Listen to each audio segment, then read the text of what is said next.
Good evening and welcome to News Channel 8. I'm Jerome Aegean, and these are the stories we're working on for you tonight. Homicides to report on both islands over the weekend, a botched robbery attempt on St. Croix, and a message from Judge Mathis. These stories and more are up next on News Channel 8.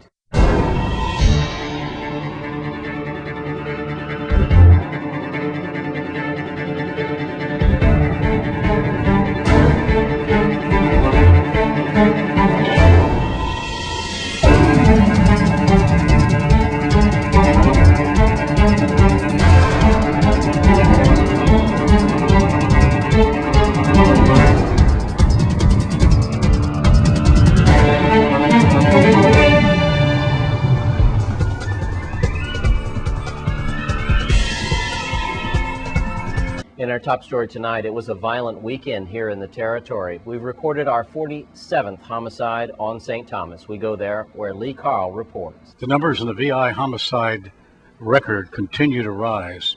Last night at about 11, a woman in Pearson Gardens was shot to death with a bullet wound to her head. She was taken to the hospital where she died at the hospital. The police are asking for information on this. Call the regular police numbers. We were able to garner from some of the people who live in the area a name, only one name, and that is Jones, but that's not official at this time.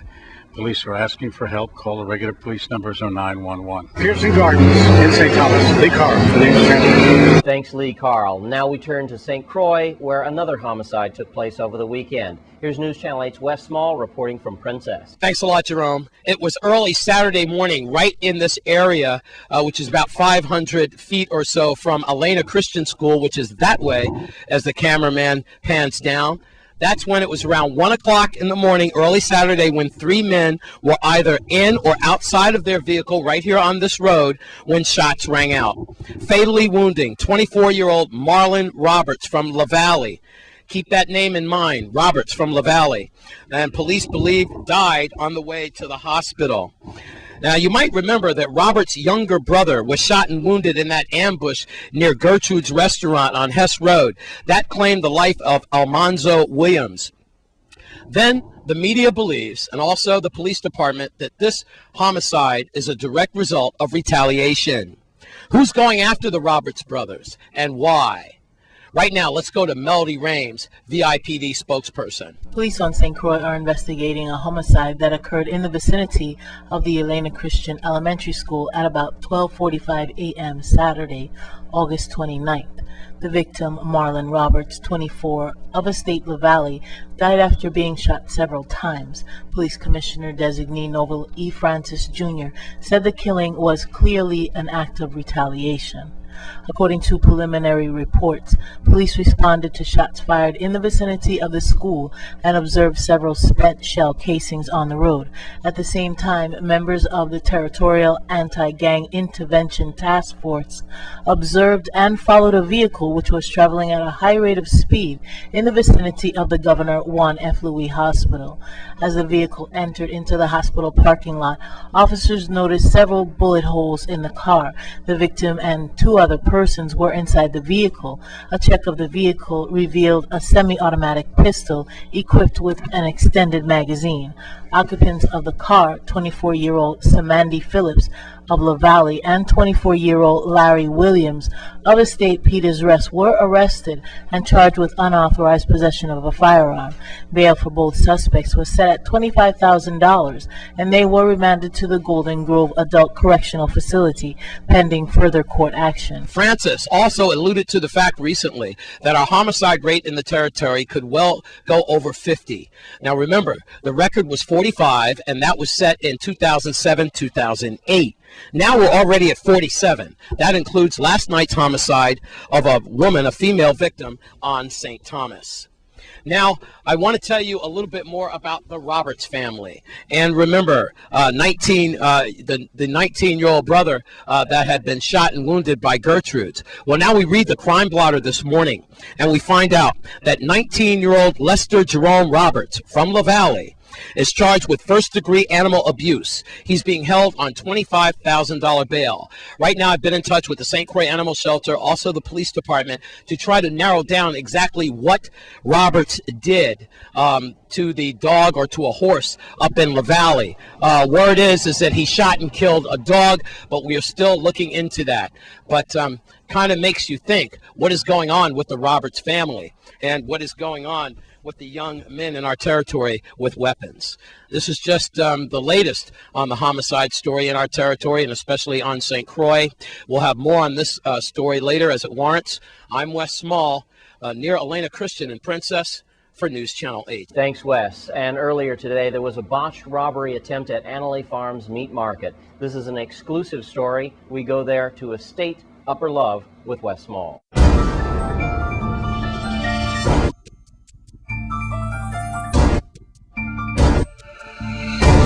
Thanks a lot, Jerome. This is a breaking story, just ongoing. It's about 2 o'clock in the afternoon now, and approximately about 45 minutes or an hour ago, we've got 3 men up here in Annalee Farms that tried to rob the establishment. Now, when they got in, they fired some warning shots, just like the fatal shot that killed Peter Desjardins at the Pickle Greek. Well, same thing, a botched robbery. Now, this time, one of the bullets hit the fluorescent glass overhead, and then the glass came down and cut one of the would-be robbers in his neck. So there's some blood inside there. Then all 3 men panicked and ran out. Now, we believe that they're in the bushes somewhere in this area. You're also watching some file footage from a few minutes ago, how we have an officer on top of that police car, and that's what's going on with that. As he's at that police car looking into the field to try to get a better idea of where these suspects are. This is just going on. 3 suspects attempted to rob Annalee Farms. They fired warning shots, 2 shots inside, telling everyone to get down on the floor. One of the shots hit a light bulb from overhead, cutting one of the robbers in his neck. And they panicked, and they went off in the air. If you know anything about this attempted robbery, please call 778-2211 or 911. In Annalee Farms, this is an ongoing breaking story. If we have any more information to you, then we'll get it to you. I'm Wes Small for News Channel 8. And in other news, you may have noticed over the weekend, the Virgin Islands Police Department set up checkpoints around the St. Croix Island looking for drunk drivers. And the fruits of their labors turned out to be successful, as they had a record number of arrests. There were a lot of drunk driving arrests, especially on St. Croix this weekend. So much that for the first time at News Channel 8, we've decided to do a drunk driving crime blotter. It's that bad. I'd like to start off with 31-year-old Hector Becerril. He's from Mount Pleasant, and around 9 o'clock on Friday, Hector was charged with driving under the influence, reckless driving, resisting arrest, illegal sticker. He didn't have a driver's license at all, and according to the police report, he was so drunk he had to hold on to his vehicle for support. And to top it off, he was driving on a flat tire. At least 2 more drunk drivers caused collisions. 32-year-old Patrick Quinn, for example. 56-year-old Justin Francis. And listen to this. 67-year-old Oliver Broody from La Grande Princess. You know what he was doing? Just driving the wrong way on the Melvin Evans Highway at night. Folks, come on. You've seen the drunk driving public service announcements. You've seen the casualties and the disasters and the destruction and the heartache that comes from drunk driving. We just lost a woman who was visiting on St. John to a drunk driver, and he had a drunk driving record from the States. Come on, folks, don't drink and drive. There's plenty of alternatives for you. For example, take the keys from your friends if you know they're drunk. Use a designated driver. Call a taxi. Call the police department. Do not get in your vehicle drunk. And to you businesses out there, especially you businesses that stay open late at night into the early morning hours, don't you want your customers to come back the next day?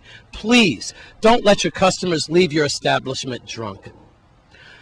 Too many drunk drivers out on the road.